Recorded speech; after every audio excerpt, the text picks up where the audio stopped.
Hello everyone and welcome back to my YouTube channel. So today I am starting a new series that I'm super excited about. So today I am starting my recent read series where basically I'm going to be doing some reading wrap-ups every time I get the chance to. I'm hoping to do these every other month, but knowing me, it's gonna be more like every 3 months or so bear with me. And today I'm going to be wrapping up the books that I have read from August until November.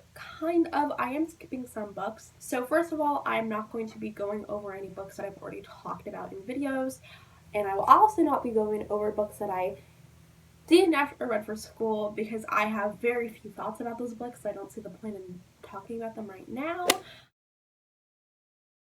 Listen, I know I'm so late, I know, but so for any of you who may be unaware, which I'm sure is none of you, but I'm just going to give you the spiel anyways, the Infernal Devices is one of the trilogies in the Shadowhunter Chronicles by Cassie Clare, and the Infernal Devices takes place in the London Institute in 1878, and the trilogy starts out as Tessa Gray is rescued by the Shadowhunters from the Dark Sisters, I believe. So I went back and forth with my rating for the books in the series for a while, but I have settled on giving Clockwork Angel, which is the first book, 4 stars, and then both Clockwork Prince and Clockwork Princess 5 stars, because let's be honest, they deserve it. And overall, I would probably rate this entire trilogy like a 4.5/5 out of 5 stars, somewhere around there. I don't know if I would give the whole trilogy 5 stars just for some of the issues that I found, which I'll talk about in a minute. I was really impressed. I was hoping I was gonna like it, but I wasn't sure if I was going to because, you know, I'm a very picky person. I knew that there was a love triangle. I wasn't sure how that was gonna go. And then catch me just loving that fucking love triangle, my god. Overall, I think that this trilogy, it's not the best thing I've ever read. I don't think it's the best books out there. But I just think what makes this trilogy so special and why I love it so much and why I think a lot of other people love it is obviously the characters. The characters in this trilogy, I love them all so much. I would die for most of them. I'm just gonna be honest. And I actually don't think I've mentioned my pure and utter hatred for love triangles on my channel before, but I hate love triangles. And when I say I hate them, I mean 90% of the time, if you tell me a book has a love triangle, I am running the other way. Because love triangles are just ew. No, I don't like them. But the Infernal Devices love triangle is by far the best love triangle I've ever seen in my life. And I think the reason for this is that what a lot of love triangles get wrong, I think, is pairing two people with someone to where, like, I feel like in most love triangles what my issue usually is either both of the people suck or one of them sucks, and it's like there's an obvious choice.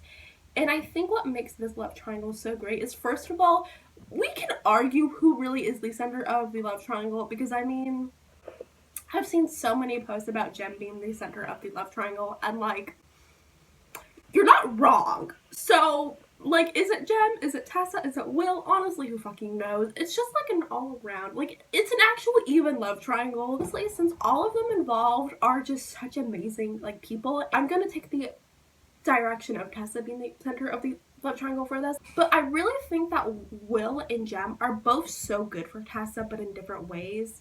Like, I really just feel like they both bring out such amazing sides of Tessa, and they both like improve her character so much.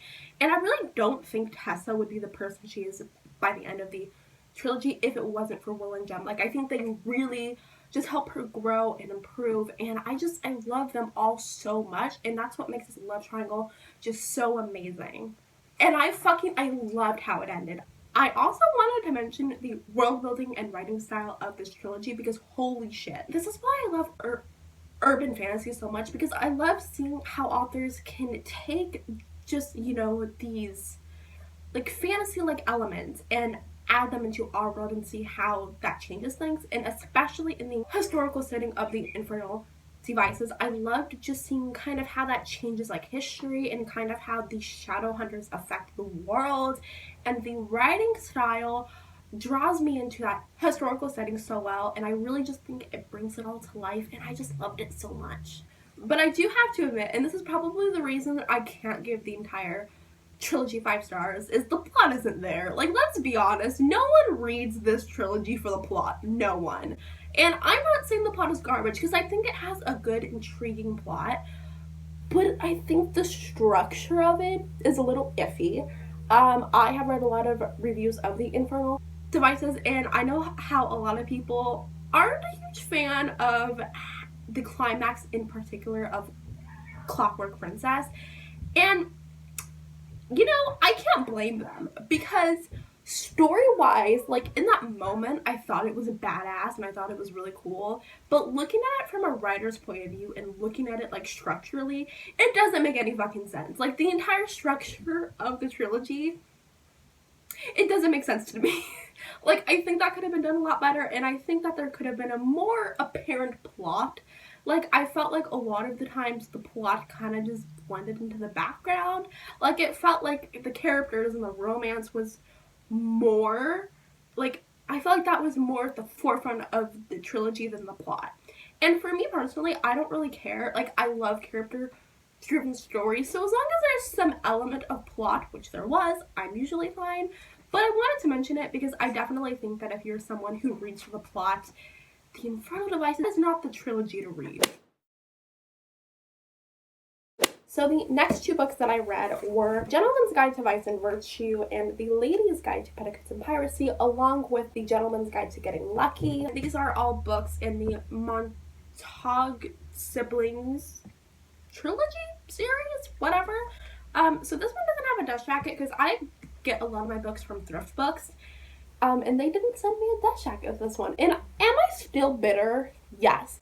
But on the bright side, I can now show off the really pretty spine. Like, look how cute that is. So for those of you who may not know, I'm just going to give you the synopsis of The Gentleman's Guide to Vice and Virtue. This follows basically a trio of 3 friends, we could say. We've got Monty and his best friend slash love interest, Percy, and then Monty's little sister, Felicity. And in the first book, they are all going on this little tour because basically Monty is a bit of a troubled person, and this tour is supposed to help him kind of let loose and, for lack of a better word, straighten him out a little bit. This book is a young adult historical fiction novel, and I really loved it.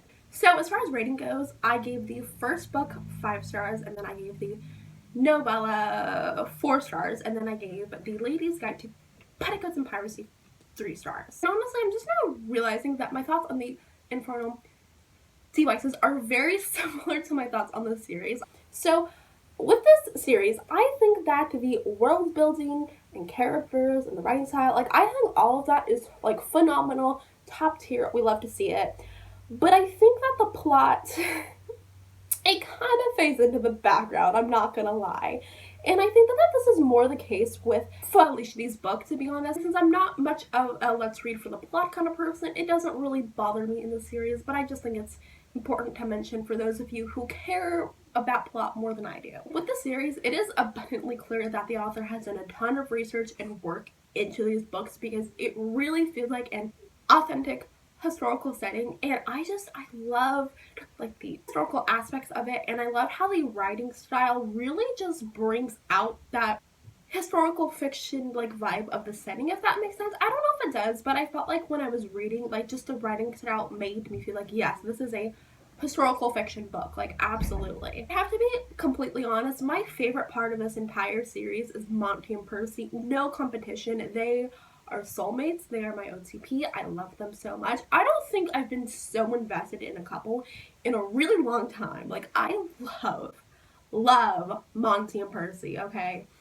But I think this actually kind of hindered my experience of Felicity's book, unfortunately, which I was really sad about because I was really excited for her book. I had heard really good things about it from a lot of my friends, but it didn't really live up to my expectations, so let's talk about that. Before I say anything, I just want to say that I think Felicity's book is a really good book, and I think that it's so important to have a romantic and asexual representation in books because it is definitely not something that is apparent on a lot of books, and I think that it's so important for those people to be represented in fiction. And I feel like as someone who tries really hard to advocate as much as I can for diversity in fiction, it would be really shitty of me to not recognize that. But at the same time, like, at the end of the day, I'm a romance reader. I largely read for romance, and I think I would have thought a lot differently of this book if I had known going into it there was no romance. But I did not know that. So when I read this book and was looking for romance and there was no romance, I was a little peeved. And with the Gentleman's Guide to Vice and Virtue, even though the plot wasn't super apparent, I didn't really care because, like, the romance, that's all I cared about, honestly. But then with Felicity's book, since there was no romance and the plot kind of faded into the background, it kind of left me not caring a ton. Like, I admire her ambition to want to be a doctor. I think that is amazing, and I loved hearing about it.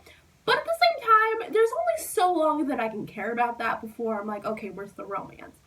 And I did know going into this book that Felicity was probably asexual because I had read that from the previous book, and I had heard some reviewers talking about that, but I didn't realize that she was also a romantic, which again is completely fine. It's just, as a romance reader, it's kind of like, where's the romance? But since I feel like I'm saying so much negative things about her book, and I feel really bad about that, I just want to make it clear I did enjoy that book a lot. I think that her character was developed so well. Felicity's own bits of internalized sexism were really interesting to play out, and I loved how, like, with her older best friend that came back up in this book, Felicity had one impression of how her friendship ended with this girl, but then her friend had a different side of, like, how their friendship ended, and I think it really gave some great insight on how sometimes we twist things to our own narrative, and that doesn't mean that you're a bad person or evil or anything like that.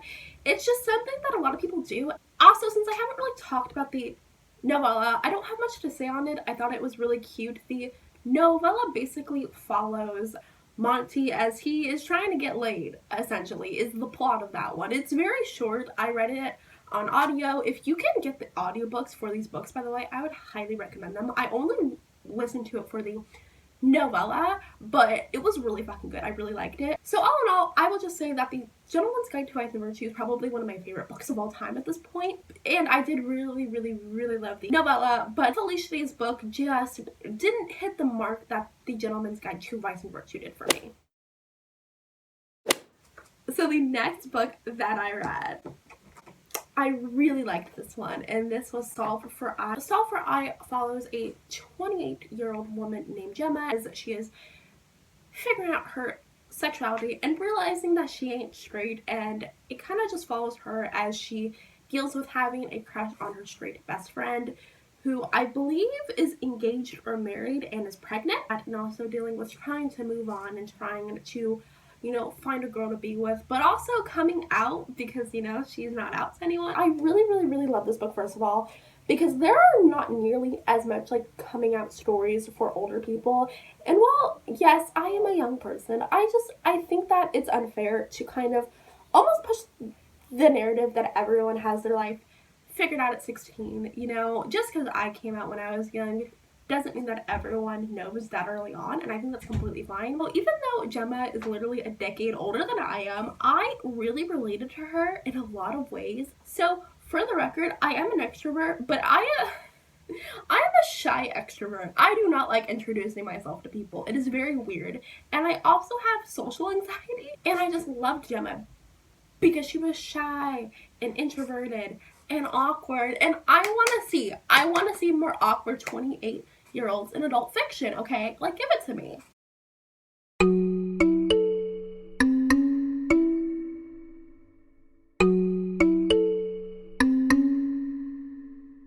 I think that overall, like, representation wise, this book does an amazing job with Gemma and her discovering her sexuality. But as a non-binary person, I have to acknowledge the fact that men's representation as a non-binary person is not the best.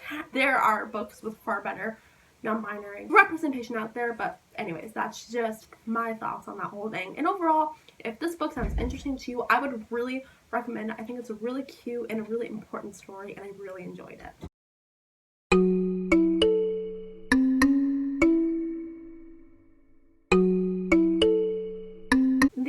book that I read was called This One Summer, and I gave this book 1 star.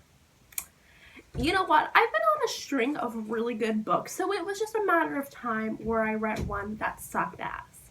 So This One Summer is probably the dullest graphic novel I've ever read in my entire life. I think this graphic novel was like 300 pages and literally nothing happened. It basically follows this girl named Rose who is going to this cabin with her family. She goes to this cabin during summer, every summer, whatever. She has this friend named Wendy. And basically the entire graphic novel is her and Wendy like observing this group of friends. Because essentially one of the guys gets this girl pregnant and he doesn't want to take responsibility for it. Okay, first of all, it's never stated how old Rose and Wendy are. I was under the perception that they were like preteens. Like they weren't even 13 yet was like my interpretation of everything. So the fact that, I don't know, let's say they're like 11 or 12 or something, and that they're so invested in a girl's pregnancy. And throughout the graphic novel, there are also some other scenes where, God, I don't even know if I can say this on camera. So for example, there is a focus on boobs. And don't get me wrong, boobs are great. But I kind of don't want to hear preteens talking about boobs. Like, I get it, okay, boobs are a natural part of the body. Many females have them. But at the same time, there was a huge focus on boobs. Like, I felt like any time that they weren't observing that pregnancy, they were talking about boobs. And I don't get it why. Like, maybe I'm just missing something here, but when I was a preteen, I noticed boobs, but I wasn't focused on them every second. Maybe that was just me. Maybe I'm weird. But I'm still kind of questioning why a graphic novel meant for like children has such a large focus on boobs. I don't get it.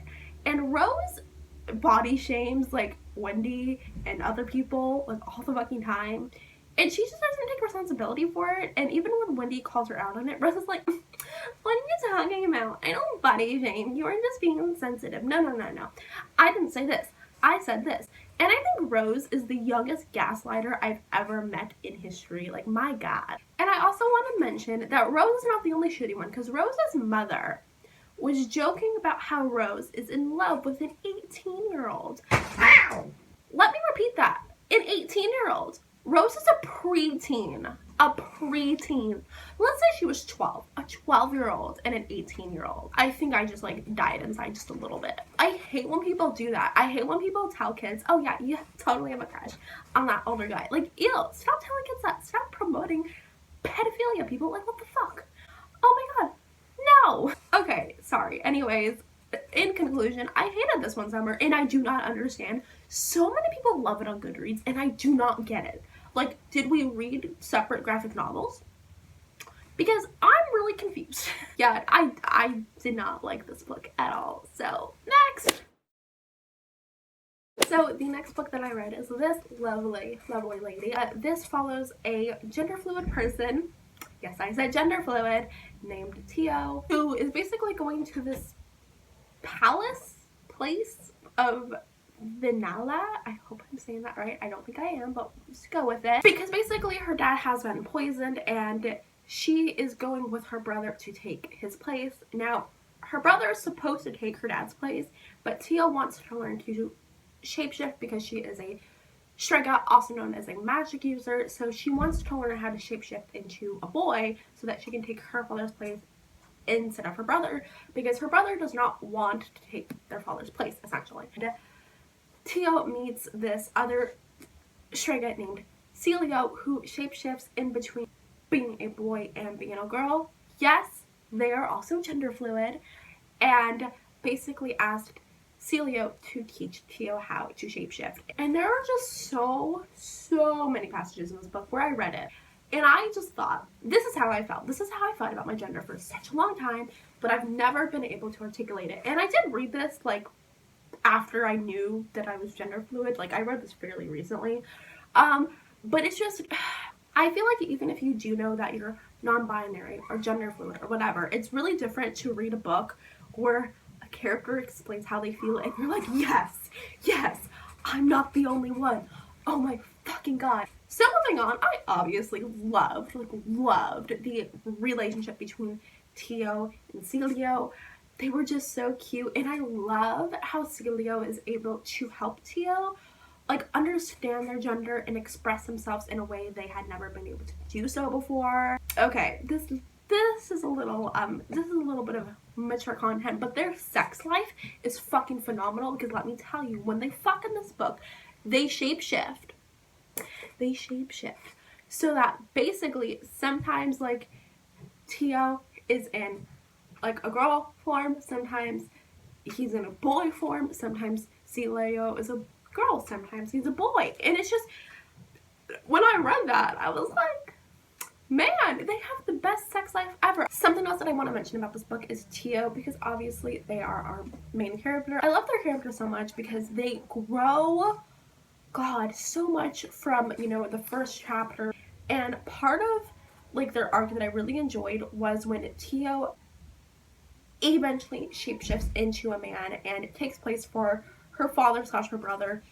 And I love how this kind of makes him realize how unprivileged women are in society. Basically, when he's a guy, he realizes that people are listening to him, they are paying attention to him, they value his input, and he knows that if he was in like a female form, that wouldn't really be the case. And it makes him realize like the true sexism in society. And I think that sometimes when you are part of a oppressed group, you almost forget about your oppression, because to you it feels normal. Unlike a lot of the other books on this list, I actually think the plot of The Brilliant Death is really good, and I really enjoyed how both the plot and the characters are good, because I feel like in books you usually have to choose one, you know, like if you want a good plot, you get a good plot, but if you want good characters, you get good characters. And if I have to choose, I'm fucking picking the characters. But I love it when authors are able just to craft both an amazing plot and amazing characters. And I absolutely love the world building, kind of similar to the Infernal Devices. I love how this world is crafted around a historical setting. Again, I love how magic kind of changes how you kind of view things in the story of history, and just how much the world building seeps into every aspect of this book. I just thought it was done so well, and this is by far one of my favorite magic systems I've ever read about, like no doubt about it. So the next book that I read was a graphic novel called Bloom, and I originally gave this 3 stars on Goodreads. I don't know what I was thinking. I raised it to 4 stars when I scripted this video, because I actually really enjoyed this book. I thought it was a really cute graphic novel. Bloom follows a guy named Adri, who is wanting to move out with his friends in order to start a band, but his parents want him to stay at the bakery, and in order to kind of combat that, he opens applications for other people to work at the bakery, and one handsome lad gets the job. And that's how he meets Hector, who has a love for baking, who is a phenomenal baker, who is wholesome and sweet and must be protected at all costs. I really loved this graphic novel. It was so cute, such a good escape. And if you are a fan of the graphic novel series Heartstopper by Alice Oseman, you're gonna fucking love this book. Like, that being said, there is a reason I did not give this 5 stars, and that is that Audrey's character is kind of a stereotypical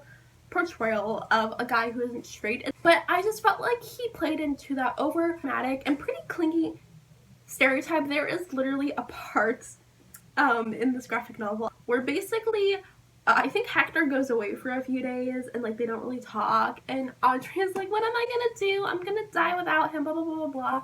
And I'm like, honey, and listen, I get it, being away from your partner sucks, it's not the best, but really 3 days, you couldn't handle 3 days. Okay then.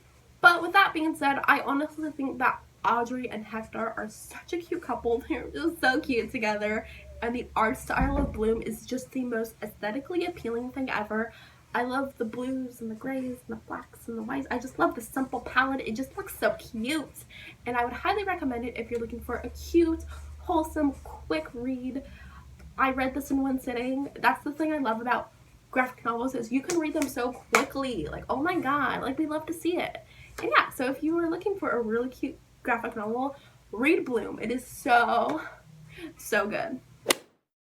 And lastly, the 9th book that I have read over this time period is The Prince And The Dressmaker, I gave this bitch 5 stars, and fun fact, this is the first book that I ever read with a gender fluid character. Listen, so it's not confirmed, but there probably is one. Let me explain. So this book follows Prince Sebastian as he meets this dressmaker, and basically Sebastian has a bit of a secret. He occasionally dresses up as this gorgeous, gorgeous woman, and that's the secret. He's basically gender fluid.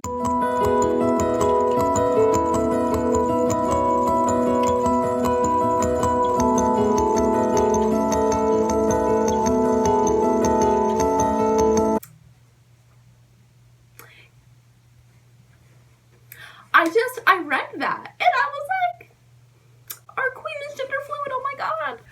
I remember when I was I remember when I read this line and I was in my bed and I took my phone, I like put it on my chest and I stared up at the ceiling and I just laid there for like a few minutes and I was like, wow, I'm not the only one who feels this way. And like I said earlier, sometimes being non-binary, especially gender fluid, can be really isolating, and just reading about a character that feels the same way, just so sweet, so wholesome, and I just loved the story so much. It was so cute. And if you're looking for a really cute graphic novel with some amazing representation, I would highly recommend it. I also want to say I loved Sebastian's friendship with the dressmaker. I cannot remember her name, to be honest, but I just thought they were so cute and they were just so close and such cute friends, and I was like, oh my god, that was so cute. Like, oh, holy fuck. I'm so sorry about these angles, you guys. There have been so many interruptions for this video, but I hope you enjoyed, and if you did, please give this video a big thumbs up and hit that big red subscribe button down below and turn those post notifications so that you know every time that I upload. And please let me know in the comments down below if you have read any of the books that I talked about today, or let me know what are some of the books you've read recently. I would love to hear. That being said, that's all I've got for you today. Hope you enjoyed. I'll see you in my next video. Bye.